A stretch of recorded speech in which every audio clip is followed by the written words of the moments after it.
Ndabasuhuje mwe mwese mukurikira ntavogerwa umuyoboro w'ibitekerezo n'ubusesenguzi bishingiye ku muco, amateka ndetse n'ubutwari bw'Abanyarwanda, kandi turabakunda. Nk'uko tumaze iminsi tubibamenyesheje, tugiye kujya tugaruka ku mateka, ku biganiro byibanda ku mateka ya Jenoside yakorewe Abatutsi, ubuzima bw'abayirokotse, uko yahagaritswe ndetse no guhangana n'abakomeje gupfobya Jenoside yakorewe Abatutsi no kuyihakana. Ni muri urwo rwego twabateguriye ibyo biganiro by'uruhererekane ubwo twegereza kwibuka Jenoside yakorewe Abatutsi ku nshuro ya 32 isigaje iminsi mike kugira ngo twinjire mu kwibuka nyirizina mu minsi iri imbere ku itariki 7 z'ukwezi kwa 4 2026.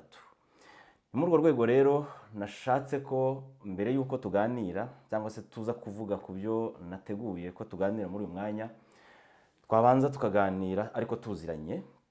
Avuga amazina yanjye, nitwa Bavugamenshi Gilbert, nkomoka mu cyahoze ari Perefegitura ya Cyangugu, ubu ni akarere ka Rusizi, mu cyahoze ari segiteri Gihundwe, ubu ni umurenge wa Kamembe, akagari ni Ruganda, aho niho nkomoka. Hanyuma narokotse Jenoside yakorewe Abatutsi. Navuga gato ku rugendo ruto cyane kuko ntago ari ubuhamya, ndacamo muri make ku nzira yo kurokoka kwanjye muri ibyo bihe bya Jenoside yakorerwaga Abatutsi. Nabibutsa ko muri icyo gihe nari mfite imyaka 9, urebye navutse mu 1985, hanyuma bigera mu 1994, ndi umwana w'imyaka 9. Byinshi narabirebaga nubwo ntashoboraga kumenya aho byerekera, ariko narebaga uko bimeze kuko byananyizeho ingaruka mu buryo bukomeye cyane, mu buryo buri physical ndetse na mental. Byangizeho ingaruka zikomeye arizo turubuze kugenda tuganiraho muri iki kiganiro. Urugendo rwanjye rero muri make, twavuye aho twari dutuye dukora urugendo rw'inzira y'umusaraba, tugera ahantu mu kigo cya groupe scolaire ya Gihundwe, n'ubu kiracyahari.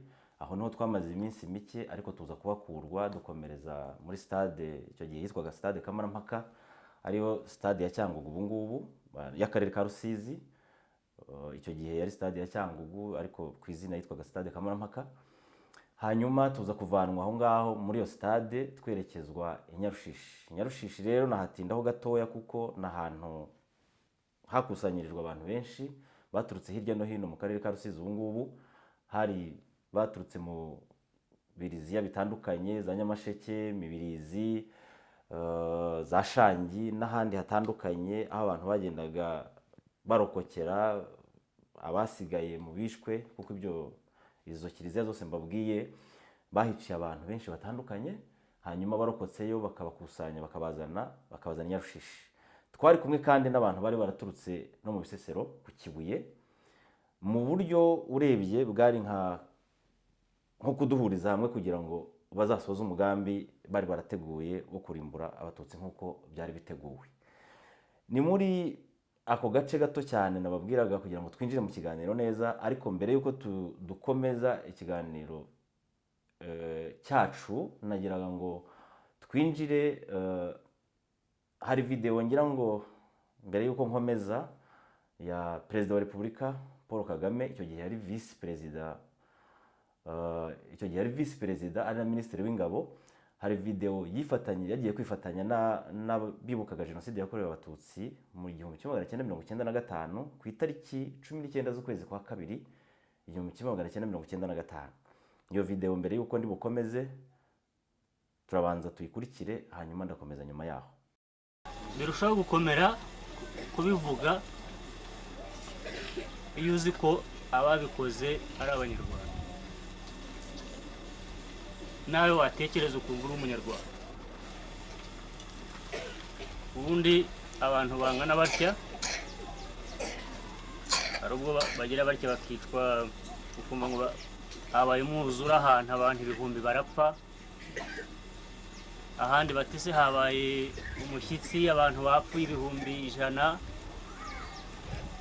Ariko mu Rwanda barakubwira bati hapfuye abantu miliyoni, bati kandi bishwe n'abaturanyi babo, bishwe n'abantu baragirana, bishwe n'abantu. Nta kuntu igihugu abantu burya nicyo kibatandukanya n'inyamaswa zindi. abantu ikibatandukanye n'izindi nyamaswa nuko bavuga ngo bagira ubwenge, baratekereza. Abantu umusozi wose ufata amacumu, ufata imihoro, ugende wice impinja, wice umuntu utazi no kwandika, utazi na politiki, utari n'umutegetsi, wifitiye inka ye, uragira, undi yibereye mu nzu arahinga gusa atunzwe n'isuka, ugende umuteme. Porobole nta nubwo noneho aho ibyo mu Rwanda bibereye ibindi nuko atari ukwica gusa, ariko noneho n'ukuntu bica. Bese umuntu afate umuntu namara no kumutema amwicare hejuru amukandagireyo, ejo azongera asubire no kumuramba wice.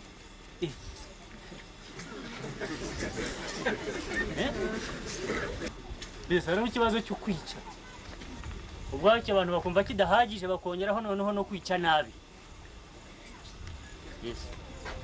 Agafata n'umugore utwita akamuvanamo inda, agafata na wa mwana wari uri mu nda utaraba umuntu nawe akamuhonyora. Nk'uko turi aha twese ntabwo dukomoka mu miryango imwe, bamwe ntitunaziranye, twahuriye aha ngaha. Umwe uko atekereza si kundi atekereza. Hakiriho n'iby'amapariti imwe yakubwiraga ko ari muri pariti imwe, undi ni mu yindi, undi ati ndi mu yindi, ariko ibyo se bituma batabana, bituma batakwicarana ngo baganire, bituma batabana mu gihugu kimwe. Abantu iyo badakomoka mu muryango umwe, iyo badafite ubwoko bumwe, iyo badafite idini imwe, iyo badafite ibitekerezo bimwe, ntibivuze ko bakwiriye kwicana. Bivuze ko bakwiriye kubana, ibibatandukanye bikabatandukanya ku bundi buryo, ariko noneho bikabaviramo n'impamvu yanabahuza, kuko buri gitekerezo cy'umwe nubwo kidasa n'icyundi barakenyeraniye kugira ngo ibyo bitekerezo byose bigiye hamwe bibubakire igihugu.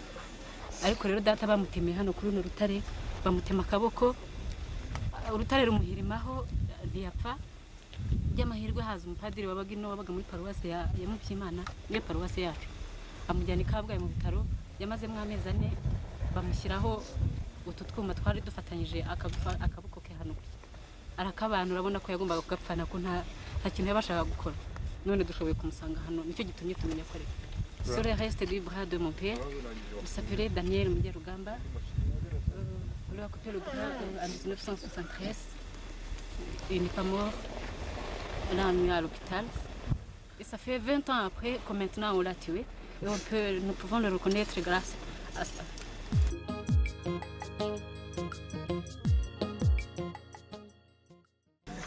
Uwo muntu noneho reka turebe yari muntu ki, impamvu ari uwo muntu urakurikirana umuntu. Uwo muntu ukurikirana kubera iki umukurikirana ukamuhera muri 59 ukamuzamura muri 60 ukageza muri 73 no muri 90, ni ukubera iki?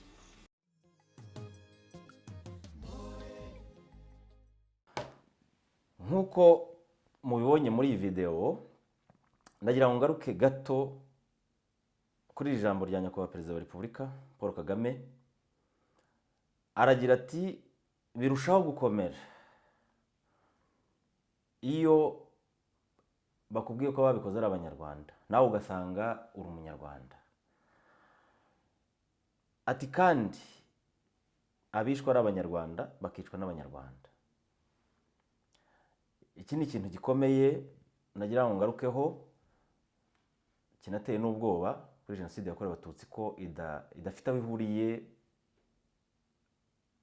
n'ubundi bwicanyi ubwo ari bwo bwose, kuko uko yakozwe n'Abanyarwanda kandi ikorerwa Abanyarwanda. Yakozwe n'abaturanyi, ikorerwa bica abaturanyi babo. Yakozwe n'abavandimwe, bica abandi bavandimwe, ndetse hari n'abihekuye bica abana babo babaziza uko bari bameze, babaziza ubwoko bwabo. Perezida Paul Kagame ahangaha yavuze iri jambo ari mu kiniga cyinshi, anagira ati ikibazo si ukwica gusa, ahubwo n'uburyo bicwaga.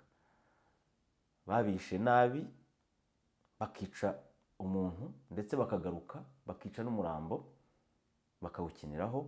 Ariko ibyo byose icyo nendaga kuvuga ni uko ni ibihe byari bikomeye kandi ni igikorwa cyari cyarateguwe, aho nyakubahwa perezida wa repubulika avuga ati ntabwo byumvikana ko umuntu wamuhera muri 59 ugakomeza muri 63, ugakomeza 73, ugakomeza no muri 94 ariryo herezo rya jenoside yakorerwaga abatutsi. Ibi rero turaza no kugaruka ku gace k'ubuhamya burimo hano bw'umumama, umubyeyi wavugaga ko yerekanaga ko yabonye ikimenyetso kigaragaza ko umubyeyi we, avuga ati data yitwaga Daniel Munyarugamba, yatotejwe muri 73, bamushyira ku rutare, bamutema akaboko, ariko aza kuhakurwa n'umupadiri, baramuvura arakira. Hanyuma ikimenyetso yagaragazaga ni tije bari barashyize mu kaboko. Aravuga ati iyi tije ninyereka ko ari data, kuko ça fait 20 ans kuva muri 73 kugera 94 aribwo yishwe. Ati nabonye iyi tije nyibutsa ko ari data yari yaratotejwe muri 73, hanyuma aza kwicwa noneho muri 94. Banyarwanda ndetse rubyiruko, ntangira ikiganiro navuze ngo ndivuga mvuge n'imyaka yanjye, kuko muri ibi biganiro tugiye kujya dukora ndagira ngo tujye twibanda cyane cyane ku rubyiruko, kandi ndashaka kuganira na bagenzi banjye b'urubyiruko. Mbere na mbere kwirinda abadushuka cyangwa batubeshya birirwa bavuga hirya no hino. Ntabwo ndi buze kumenshoninga, ariko hari igihe kizagera tugatangira kujya tumenshoninga, tukajya tunavuga tunatunga urutoki rimwe na rimwe. Impamvu nakoresheje video ndetse no gutangira ikiganiro nkivuga ni ukugira ngo tuganire tuziranye. Ndi umwe mu barakoze jenoside yakorewe abatutsi. Ibyakozwe muri 94 narabirebye, nubwo nari muto, ariko byinshi narabirebye, byinshi narabibonye, kugeza nubwo nabajije umubyeyi wanjye, mama umbyara, ndamubaza nti se ibi bintu ni ibiki? Umubyeyi umbyara arambwira ati mwana wanjye, tuza twihishe batatwica. Hanyuma naje kongera kumubaza nti se ko mbona abantu bamanuka, twari ahantu Nyarushishi nababwiye, ko mbona abantu bamanukana imipanga n'amahiri hariya hakurya, bagiye kugira bate? Arambwira ati ziriya ni interahamwe. Ntabwo nabashiraga gusobanukirwa, ariko ibyabaga narabibonye, kandi n'ingaruka byangizeho nazo turaza kuzivugana muri iki kiganiro. So rero tuganira, kuko nagerageje kwerekana background yanjye n'imyaka yanjye, kugira ngo urubyiruko rwavutse mbere ho gato ya jenoside nkanjye, ndetse n'abari kuvuka n'abavutse nyuma ya jenoside n'abavutse muri jenoside, bafite ikibazo cyo kutamenya amateka, ndetse n'abababyara ntibashaka kubabwiza ukuri ku byabaye. Niyo mpamvu nakoresheje iyi video. Nyakubahwa perezida wa repubulika bibuka ku nshuro ya mbere nahitwa Mayunzwe mu ntara y'Amajyepfo, ubu ni hahoze ari muri prefecture ya Gitarama, ariko ubu ni mu ntara y'Amajyepfo, ku itariki 19 z'ukwezi kwa kabiri 1995. Yifatanyije n'abarokotse jenoside yakorewe abatutsi. Iyo unarebye iriya video ubona ko ibikomere byari bikiri bibisi, ndetse n'akababaro kari kakiri kenshi. Banyarwanda, banyarwandakazi, rubyiruko, bagenzi banjye, abahakana bakanapfobya jenoside yakorewe abatutsi, hari ibintu bibandaho muri iyi minsi, kandi twebwe urubyiruko nitwe turi kubigwamo muri iyi minsi cyane, aho usanga ku mbuga nkoranyambaga urubyiruko arirwo rwandika, ari narwo rupfobya jenoside yakorewe abatutsi. Benshi muri twe, reka mvuge ngo benshi muri twe, kuko ni mu kigero cyanjye, abandi n'abavutse nyuma ya jenoside gato, bafite ikibazo cyo kutamenya amateka. Nyakubahwa perezida wa repubulika muri no video yavuze ati ntabwo byumvikana ko ushobora guhera muri 73, 59, 63, 73 gukomeza. Uriya mubyeyi watanze ubuhamya, kugira ngo ngende mbereka neza rubyiruko, kugira ngo tutazagwa mu bishuko, yavuze ati data bamutemye muri 73. Ahangaha ndagira ngo ngaruke kuri iki kintu, rubyiruko bagenzi banjye, ntabwo nk'uko tumaze iminsi tubona ku mbuga nkoranyambaga byandikwa na bamwe mu rubyiruko bagenzi bacu cyangwa se n'abandi birengagiza amateka, birengagiza ibyo babayemo, bazi neza, ntabwo jenoside yakorewe abatutsi yatewe n'indege nk'uko bamwe bajya babivuga, ahubwo jenoside yakorewe abatutsi yarateguwe, itegurwa guhera kera. Kuko ibi ngibi iyo tubivuga ntabwo twakwirengagiza Joseph Gitera muri 1957 manifeste ye yanditse, benshi murayizi. Ntabwo twakwirengagiza itotezwa ryo muri 1959, cyane ko abahakana bakanapfobya bitwaza indege, abandi bakitwaza FPR. Ndagira ngo mbabwire ngo muri 1973 FPR Inkotanyi igitekerezo cyo kubohora u Rwanda cyari kitarabaho. Byaje igitekerezo cyatangiye muri 1979 hashingwa icyitwaga RANU, Rwandese Alliance for National Unity. Hanyuma muri 1989 nibwo FPR Inkotanyi yabayeho, ariko ibaho kubw'akarengane abanyarwanda bakorerwaga. Aha ndagira ngo muhumve neza rubyiruko ko jenoside yakorewe abatutsi yateguwe ikanashyirwa mu bikorwa, ikanageragezwa inshuro nyinshi. Hanyuma mu 1994 niryo ryari iherezo ryayo. Natangiye mbabwira aho nkomoka. Uhereye i Kigali kugera aho nkomoka mu karere ka Rusizi hari ibirometero birenga 350. Jewe umwana wavukiraga mu cyaro n'umubyeyi w'umuturage wari wituriye mu giturage, ntacyo twari tuzi, nta nicyo twari twarakoreye leta.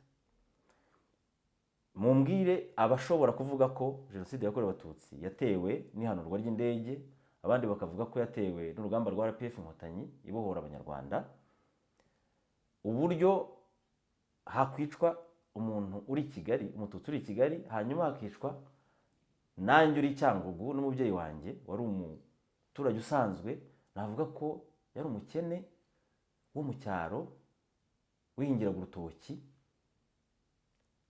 bakamusangayo bakamwica. Ntabwo ibyo bintu biba byumvikana. Rubyiruko bagenzi banjye, icyo nababwira nuko mwajijuka, mwareba kure, mukirinda ababashuka. Icyo tugamije rero ni iki? Ni ukugira ngo twubake u Rwanda rushingiye ku mateka, amateka nyayo nta kuyagoreka, kandi tuyavuga uko ari, nta guhisha. Ababyeyi, imiryango irimo abakoze jenoside yakorewe abatutsi, mubwirizwa kubwira abana ndetse mukanabasobanurira amateka uko yagenze, kugira ngo twubake u Rwanda twifuza, tutazagwa mu bishuko cyangwa tugasubira aho twavuye. Ntabwo dushobora kubakira ku musenyi twirengagiza ibyabaye. Kwibuka jenoside yakorewe abatutsi ntabwo ari ukuzura akaboze, ahubwo ni ukwibukiranya amateka mabi u Rwanda rwanyuzemo kugira ngo rutazongera gusubira inyuma ukundi. Tukubaka ubumwe bw'abanyarwanda dushingiye cyane cyane kuri twebwe urubyiruko, ariko urubyiruko ruzi amateka, tukirinda abadushuka, tukirinda abadusubiza inyuma, tukirinda abatujyana aho twavuye, tugatahiriza umugozi umwe, tukareba icyahuza abanyarwanda, kandi tugashyigikira leta yacu ikomeje kutubwira ko turi abanyarwanda, ubumwe bw'abanyarwanda, ubudaheranwa, kuba korewe jenoside yakorewe abatutsi ntiduheranwe n'agahinda, tugakomeza gufatanya n'abandi banyarwanda kubaka igihugu, ndetse tugakomeza gukorana n'intwari zabohoye ndetse zikanahagarika jenoside yakorewe abatutsi mu Rwanda. Ndagira ngo ngaruke kuri iki kintu cyo guhakana no gupfobya jenoside yakorewe abatutsi. Mu minsi yashize ndetse no mu bihe byagiye bitandukana uko twagiye twibuka jenoside yakorewe abatutsi, ku nshuro 31 twibuka jenoside yakorewe abatutsi, ku mbuga nkoranyambaga urubyiruko rurimo abanyarwanda, abana babiri bari mu Rwanda, urubyiruko rugenzi rwanjye, banditse bapfobya jenoside yakorewe abatutsi ariko kandi abantu bashishoje byagaragaye ko ari kutamenya cyangwa se kutabwirwa amateka uko yagenze. Ibyo bintu byatumye bamwe bisanga mu maboko y'ubuyobozi, barafungwa barabihanirwa, abandi nabo biba ngombwa ko basaba imbabazi bavuga ko batari babizi ibyo bakoze. Rero urubyiruko rwacu, bana b'u Rwanda, ndagira ngo mbabwire ngo twese dufatanyije turi abanyarwanda, kandi twese turiho kugira ngo twubake igihugu cyacu kizira amacakubiri, kizira irondakoko, kizira irondakarere nk'ibyahozeho, tugera ikirenge mu cy'intwari zacu zagiye zitangira u Rwanda ndetse zikageza u Rwanda aho rugeze uyu munsi. Hari ingero ebyiri ndagira ngo nze kugarukaho mu gusoza iki kiganiro cyacu tugira umwanzuro wacyo. Hari urubyiruko rugenzi rwacu ku mbuga nkoranyambaga muri iyi minsi, ndetse hari n'amasosiyasiyo menshi yagiye avuka ahakana akanapfobya jenoside yakorewe Abatutsi, agaragaza ko habaye double jenoside. Ndagira ngo mbabwire iki kintu, hanyuma ndaza no kubaha umukoro bazagende bambarize nyuma y'ikiganiro, bazagaruke bambwire ko ibyo ndibuze kubaho umukoro babibona ibisubizo. Hari ingero nyinshi nabaha, ariko nahisemo ebyiri. Abakunze kugaragara ku mbuga nkoranyambaga bavuga ko habaye double jenoside, hari jenoside yakorewe Abatutsi, hakaba n'indi jenoside yakorewe Abahutu, ariko ibyo ntabwo ariko bimeze. Hari urugero nafashe rw'umuyobozi umwe, Honorable Mureshyankwano, ni umusenateri ngira ngo mu nteko ishinga amategeko ubu ngubu, aherutse kugira ikiganiro, ndaza kubaha referanse yacyo, ni kuri chaîne ya YouTube yitwa KP Media y'umugabo witwa Kagabo Jean Pierre, agaragaza uko yavuye muri Congo. Ni ikiganiro gihari tugaragariza ko abo urubyiruko rugenzi rwacu rwirwa ruvuga ko bakoze jenoside muri Congo, ubwo izo ni ingabo z'u Rwanda, arizo zavuye umugabo we zikamuvura yari ameze nabi, bari mu mashyamba biruka, bakamuvura agakira, barangiza we n'umugore we bakabajyana, ndetse n'abandi bari kumwe bakabagezaho indege yaje kubakura ibageze i Kigali. Ubwo ni ubuhamya bwa mbere. Ubundi buhamya bwa kabiri bukomeye ni ubuhamya bw'umugabo witwa Uwizeye Jean Dodier, umaze iminsi ndetse atanga ubuhamya bw'ukuntu yagiye muri Congo, urugendo rwe yahunze ahunga muri Congo. Yagaragaje ko yagiye ahetse Perezida Sindikubwabo, yari mu bantu bahetse Perezida Sindikubwabo bahunga. Uwo nawe yagaragaje ko kugira ngo agaruke ari ingabo z'u Rwanda zatumye abasha kugaruka, zabasanze aho bari bari, zikabakusanya, zikaberekeza mu nzira igana mu Rwanda. Ibyo ni ibimenyetso bibiri bikomeye ngira ngo mbigereranye n'ikindi ndi bubabwire. Twebwe aho twari muri ya stade nababwiye ya Cyangugu, ingabo za leta yakoraga jenoside muri 1994 badusanze muri iyo stade, bazana liste, bahamagara abantu bari muri iyo stade, abari bazwi, barabatwara. Si ibyo gusa, i Nyarushishi aho twari basakaga buri munsi baza batwara abantu, abari bazwi bose bakabatwara.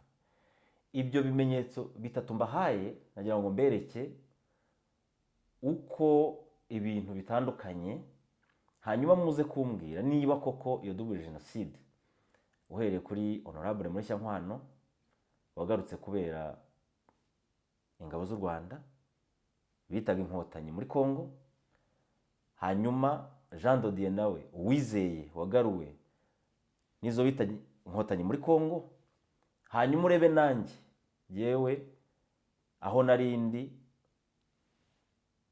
ubuyobozi buhagarariwe n'ingabo zagombaga kuturinda aribwo bwazaga kudukura aho twari turi butujyana kutwica, bujyana bamwe muri twe ndetse bakaza gusiga abo navuga batagaragara, ubwo hasigaraga abana, abagore, abantu batazwi, impinja, abana bari bato nkatwe. Hanyuma rubyiruko bagenzi banjye, izo ngero uko ari 3 ziraza kubereka neza ko jenoside yakorewe abatutsi ari umwihariko utakwiye kugereranywa n'ibindi bintu ibyo ari byo byose.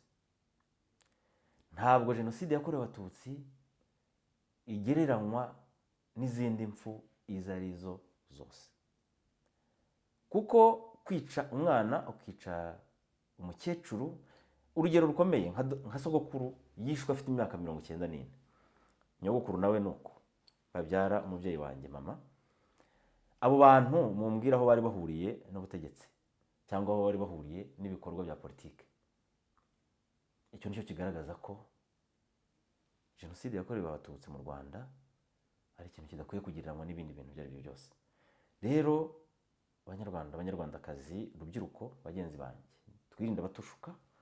Icyo nababwira nuko dufatanyiriza hamwe kubaka ubumwe bw'Abanyarwanda kandi tugatahiriza umugozi umwe. Mpamagarira n'urubyiruko ruri hirya no hino rukiri mu bitekerezo bibi. Mu biganiro duherutse kugirana na Minisiteri y'Ubumwe bw'Abanyarwanda mu minsi yashize, hari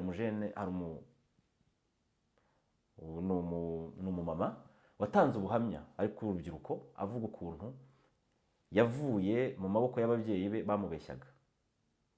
Bari baranze ko ataha mu Rwanda kubera ibyo basize bakoze, bakamubwira ko ibyo bintu, bakamubwira kugumana nabo ariko ntimusobanure neza impamvu badataha. Agahora babwira ati reka dutahe, ndashaka kujya mu Rwanda, kuki mutanjyana mu Rwanda? Ibyo yadusobanuriye byose birahari, mushatse mwazana bikurikirana. Rero ubutumwa nasoza ntanga nuko rubyiruko bagenzi banjye, nimureke turwanye abadushuka, mureke dufatanye. Dufite intwari zitangiye u Rwanda, dufite abatubereye urugero, batangiye ari abana babohora igihugu cy'u Rwanda, barwanye urugamba rutoroshye, barwanye ingamba ebyiri, barwanye guhagarika jenoside, barwana ndetse n'urugamba rwo kubohora u Rwanda. Hari igihe tubivuga abantu bakumva ko ari ibintu byoroshye, ariko byari ibintu bikomeye. Ku ruhande rumwe barwanaga n'ingabo za leta, urundi ruhande barwana n'abasivili b'interahamwe bicaga abatutsi. Ibyo byose ariko babasha guhagarika jenoside yakorewe abatutsi ndetse babohora n'igihugu. Uyu munsi imyaka 32 ishize, ni ikintu gikomeye twagakwiye kuba twubakira kuri ibyo bintu byose, ndetse n'izo ntwari zacu zabohoye u Rwanda ziracyahari, baracyatanga ndetse n'ubutumwa tugaragariza twebwe nk'urubyiruko kugira ngo dukomeze dushyire hamwe ndetse twubake n'igihugu cyacu kizira amacakubiri ayo yose. Nahamagara rero urubyiruko rugenzi rwanjye ruri hirya no hino ku isi rugifite ibyo bitekerezo bibi, rushyirwamo n'abajyanye imitekerereze mibi, ko mwebwe rubyiruko nta kibazo, ahubwo mwaza tugafatanyiriza hamwe kugira ngo twubake dukomereze aho izi intwari zacu zagejeje, zubaka igihugu, zagikuye ahantu habi kigeza ahandi tutagereranya. Ubu igihugu u Rwanda rwawe, u Rwanda uragera ahantu hirya no hino ku isi hose, umunyarwanda agahabwa agaciro kubera ibikorwa u Rwanda rwakoze, kubera aho rwavuye n'aho rwageze. Twavuye mu mwijima, ubu ruri mu mahoro. Twavuye mu macakubiri, ubu turi Abanyarwanda. Rero icyo duhamagarira urubyiruko rugenzi rwacu nuko twashyira hamwe tukubaka ubumwe bw'Abanyarwanda ndetse n'ubudaheranwa.